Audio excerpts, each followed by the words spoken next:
Welcome to the Right Fight Podcast, a discussion about how to live a loving life. I'm Reg Lloyd, and we're having a conversation with Kenny Vaughn. Kenny, today we're looking at chapter 14 in your book, which is titled When Love Means Walking Away.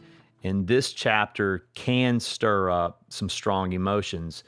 You open up with, in some cases, one person can love and love and love and never receive love because the other person won't or can't find the courage to love back. At some point in those cases, the most loving thing the loving person can do is walk away for the sake of the selfish person. I find it interesting that you put for the sake of the selfish person. What do you mean by that? This is going to be one of the hardest. It was one of the hardest chapters to write. It's the hardest truth I ever tried to communicate. It's probably the one thing that I run into most frequently. It's the cause for the vast majority of the confusion over what I'm trying to say.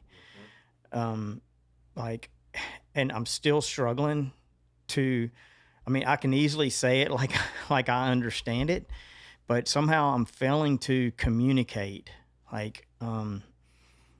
to get that coin to drop, as you say, in someone else's heart, to understand what I'm really saying here. And, and what I'm saying is that, like, very simply stated, is that love only does what's truly best for someone else. And it does that without regard for itself. And I think that's kind of the stumbling block. It's like, so you mean never mind me? And yes, I do mean never mind you. But then I think we automatically go to this. That means I become the doormat, or I'm constantly the punching bag, or something along those lines. But that's like the opposite of what I'm saying, because if you think that you're loving someone by allowing them to abuse you verbally, mentally, physically, whatever that is, then you're failing to understand what I'm trying to say. And I think you're failing to understand what love really is. Because if love only does what is truly best for someone else, you have to understand that it is never best for someone else to be abusing anyone in any way, shape, form, or fashion. And so I can tell people that and still struggle to communicate it sometimes. I'm not sure why. I accept responsibility. I know that I'm failing to do a good enough job of communicating this, but the truths that I'm trying to share here, man, are so life-changing, because and the reason you have to do this with a pure heart. Okay? God's not moved by manipulation. And so if you think that you're going to do what is best for someone else because it's going to be best for you, you're really doing it for yourself again. And you may think you can play that hand perfectly, but I'm just telling you, it's all going to blow up in your face. You can't make this work. You can't make what God created to work a certain way work your way. You have to surrender. And I think part of the confusing comes from this, that we think that loving someone means having them. So I think that if I love my wife, that means I want to have her. Well, if I want to have my wife and I'll do anything to keep her, then I can't love her. And I know that may sound confusing, but I'm going to try to lay that out a little bit. So if me loving my wife means me keeping my wife, then what I'm going to do is what is best for me without regard for my wife. Or love does what's best for my wife without regard for me. Just meaning that, if I don't please my wife, I may lose her. That's my That's my understanding, and I want my wife to love me like I love her. Well, me loving my wife means that I want her. I want to have her. So now I want my wife to want to have me so I can keep my wife. So what do? I try to do things that make her happy about having me, which is people pleasing, which is pleasing her, which is actually failing to love my wife. Where actually loving my wife would be doing what is best for her without regard for me, meaning I know it's not best for my wife to be doing what she's doing right now. I know it's not best for my wife to be cussing me out. She doesn't do that, by the way, for clarity. I'm getting in trouble when I get home. But I know these things aren't best for my wife, but if I say something about them, she may not be pleased with me. And so me confronting the truth for my wife's sake may mean that I'm taking the risk of losing my wife loving me the way I think she should love me, wanting me. So if I really love her, I have to be willing to lose her. I have to be willing to disappoint her. By love her, I'm going to say it again. If I'm really willing to do what is truly best for her without regard for myself, because if I do what I believe is best for my wife, because that's the loving thing to do and I'm most likely to keep my wife, it's not for my wife. It's for me. And you may think and when I first came across this, I'm like, this is so like nitpicky, little things, just do whatever you feel like doing. No, it's not.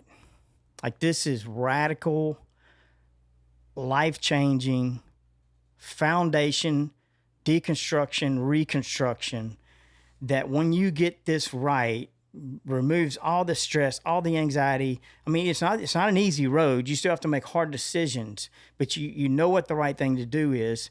And it does hurt at first. So it's not easy to go to someone who's being selfish and say, why are you doing that? Or usually you don't have to go to them. Normally you can just indicate, all it takes, if I do something selfish, you just kind of aren't quite as kind as you normally are to me. I'm like, Reg he just sent the message, what the heck was that? And so normally we can handle these things on those levels. When we pretend everything's okay all the time, that's when we get ourselves further and further into these relationships with people who the world calls toxic, who are hurting us or abusing us. And it's not just their toxicity that's the problem. It's our failure to love them. That's the problem, because if we'd have loved them the moment we saw anything kind of not best for them, and we all know, like everybody knows, if you stop and think about this, it's not best for anyone to be toxic or selfish in any way, shape, or form. So if we really love someone, we really do what is best for them. We don't become their doormat. But the reason we're not their doormat is not so we don't get stepped on. I mean, they may throw us out of the whole house for loving them. I mean, sometimes you love people and they want nothing to do with it. You're judgmental, you're self-righteous, you're all kinds of stuff because you're pointing out truth in their life that they know is not right, but they've embraced it and they don't want to hear it. And you know that before you confront it, this is going to get me slacked. I'm going to get slapped around. They're not going to feel love for me, or have the feeling I want them to have about me for me. If I confront them with this, it's going to make it worse. And they may throw me out completely. I may lose this relationship. But if you really love this person, you do it for their sake. So you're not, I was trying to say, love is no one's doormat, but the reason it's not the doormat, and if you can get this, I think this is a truth that can help you see, the reason that fear is no one's doormat is because it's not going to let anyone step on it. It's like, wait a minute, hang on, time out. Are you about to step on me? I mean, that's how I live most of my life. I see it coming from a mile away, right? You're about to step on me. You think you might be about to think about stepping on me. And here I come to let you know, you better find somebody else to step on, Jack, because I don't roll like that, right? That's how fear handles it up front. Where love is no one's doormat, even more so than fear is no one's doormat. But the reason love is no one's doormat is so that you aren't stepping on people. And so instead of, I want to tell you why you're not stepping on me, I'm asking you, why would you step on me, or why do you think that's okay? But I know when I come to ask you that, I'm gonna have to deal with conflict, and I'm gonna have to stir it up. But that's what love does, and it doesn't do it for itself. It's not so I don't get stepped on. So I actually do lay my life down. I will get stepped on. You're gonna get stepped on if you're fear-led as well. By the way, I don't care how much you try to guard your mat. You're gonna get stepped on. But I will get stepped on from time to time. But when I get stepped on, it's an opportunity for me to reveal to someone that I love them. And instead of attacking them for stepping on me, I'm asking them why they did it. And I'm trying to help them see that them stepping on people isn't best for them. I think like one of the greatest opportunities that we have after we've been stepped on, abused, taken advantage of, whatever it was, and now we finally had to take a stand against someone. So I've had to deal with this a few times in my life, and fairly recently once, where I had to take a hard stand against someone who was, I would say, doormatting, right? And just say, that's not okay. I can't pretend it's okay because I love you. And why do you think it's okay to do this, And like, almost never in my life do I actually have to have that kind of conversation. Normally it gets worked out and just all the subtle stuff. But then, you got someone who's just stuck on, you don't know how I feel. You don't know what it's like to be me, all of these things. And I'm like, well, you're right. But none of that changes the fact that what you're doing isn't best for you. Like, I don't care what your justification is, what you're doing isn't best for you. So then you part ways. Normally they don't want anything to do with you, whatever it is. And now you're a couple of months down the road and it's just awkward. And I just hate it. I don't like that. But this person is sure that I think I'm better than them. They think I'm judgmental. I'm self-righteous. All these things, and that I probably despise them. I know that's what's going on. And what I'm usually wishing would happen now, before it was different. And this is Kenny B.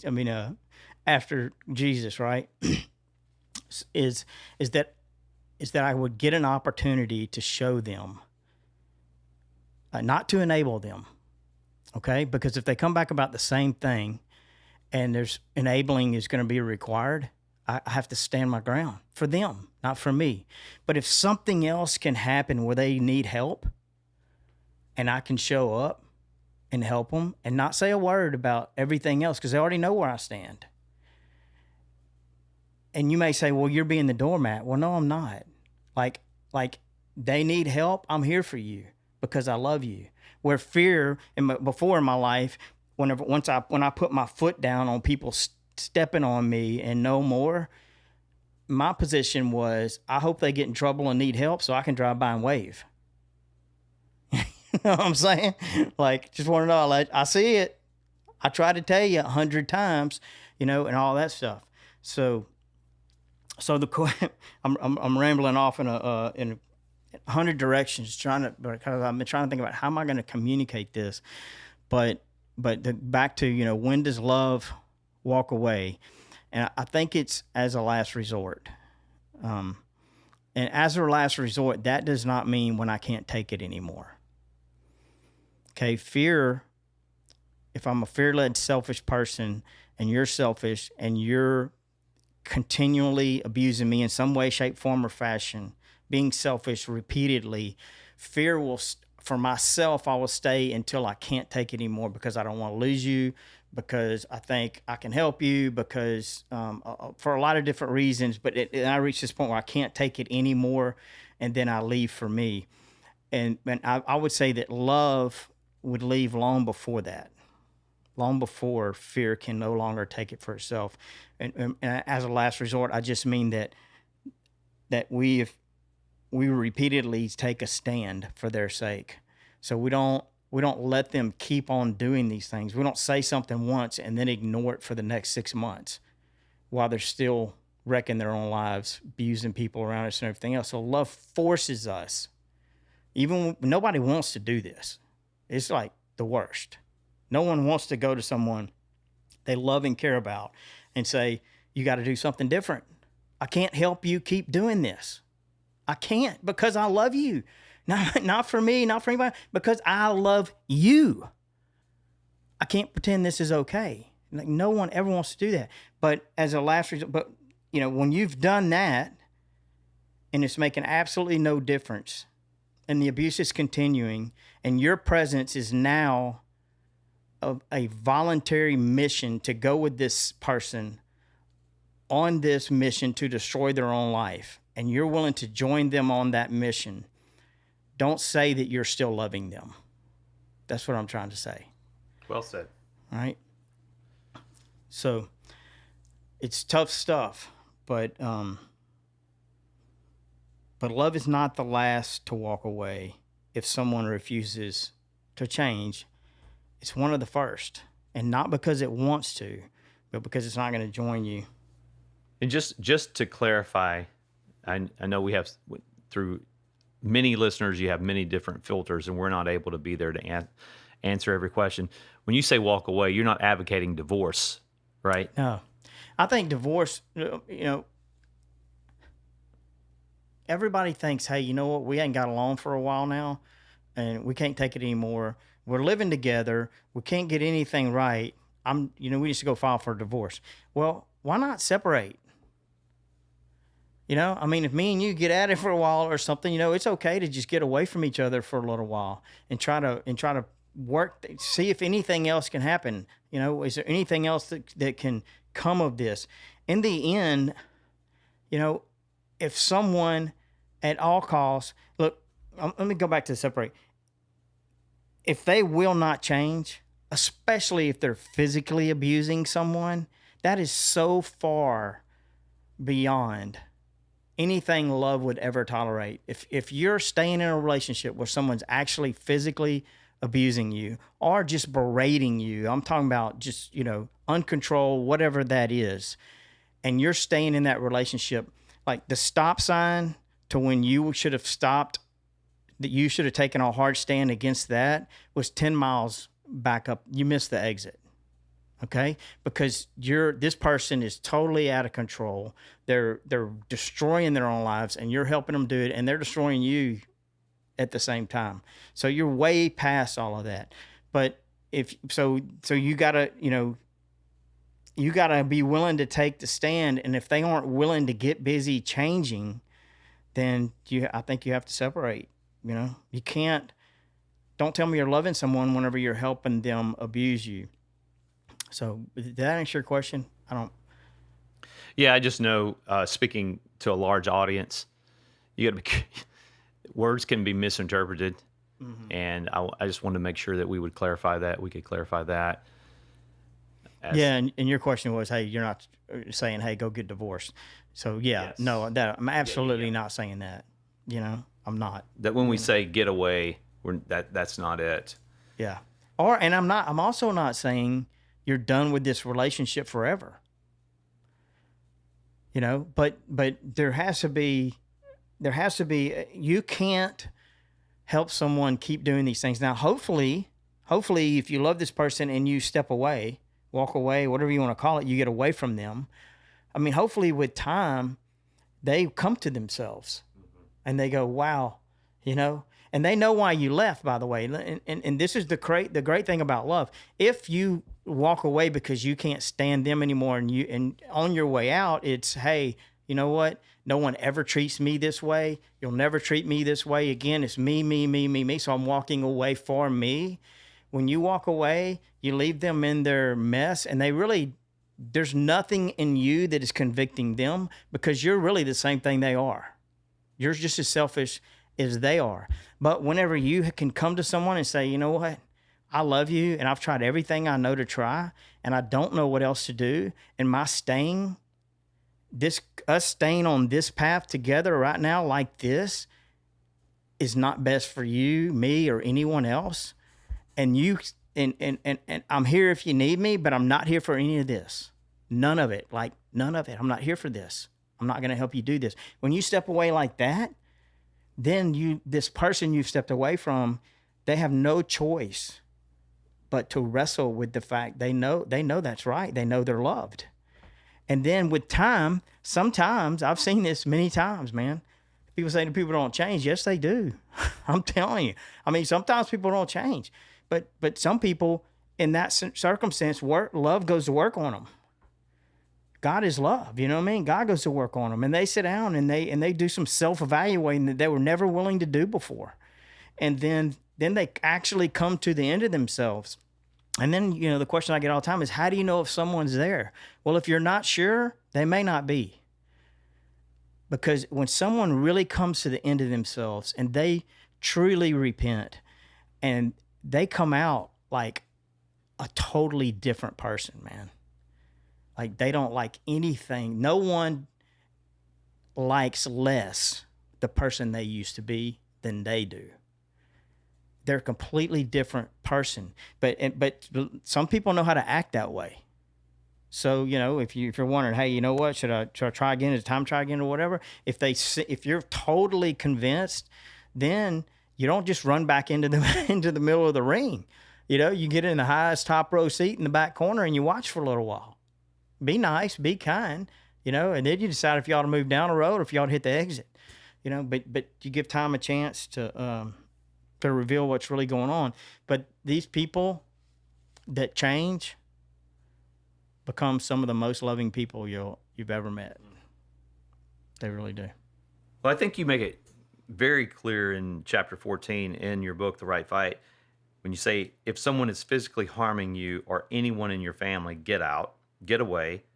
That relationship must be ended immediately. But then you put, until it is apparent the relationship is safe to assume. And then you put, if ever. So I think it's clear.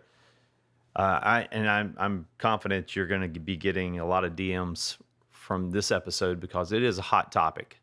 And those that are in this situation, it's a fight. Yeah, it is, and it's hard stuff. But please, just sit down and ask yourself. I know when you start getting abused, it's so hard to get outside of yourself because all you can think about is your abuse, But you need to stop and ask yourself, do you really love this person? And if you do, is what they're doing really best for them?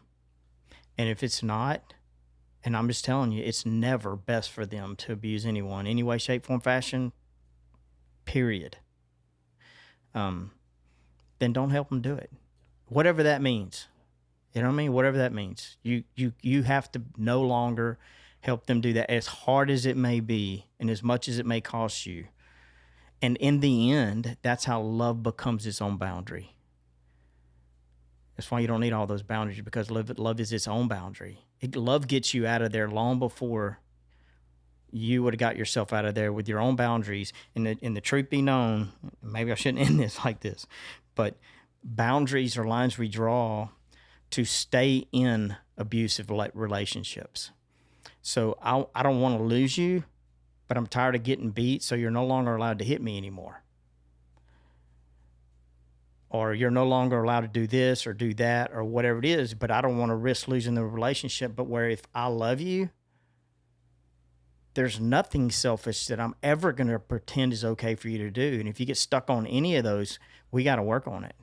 And if we're unwilling to work on it and it's getting worse and worse and worse, the boundary of love forces me to say, I'm not doing it for you. Because I love you, I can't. Does that make sense? It does. All right. Well, this closes out a hot topic, a hot session for sure. This closes us out. Until next time, trust God's word no matter what. Keep your eyes on the horizon. Thanks for listening to the Right Fight podcast. Make sure to check out Kenny's book, The Right Fight, for more on how to live a loving life. It's available on their website, shieldsofstrength.com, Audible, and all digital platforms. If you have any questions for the podcast, you can email support@shieldsofstrength.com and put podcast as the subject. And make sure to follow Kenny on Instagram and TikTok @JohnKennedyVaughn. Thanks for listening, and we'll see you in the next episode.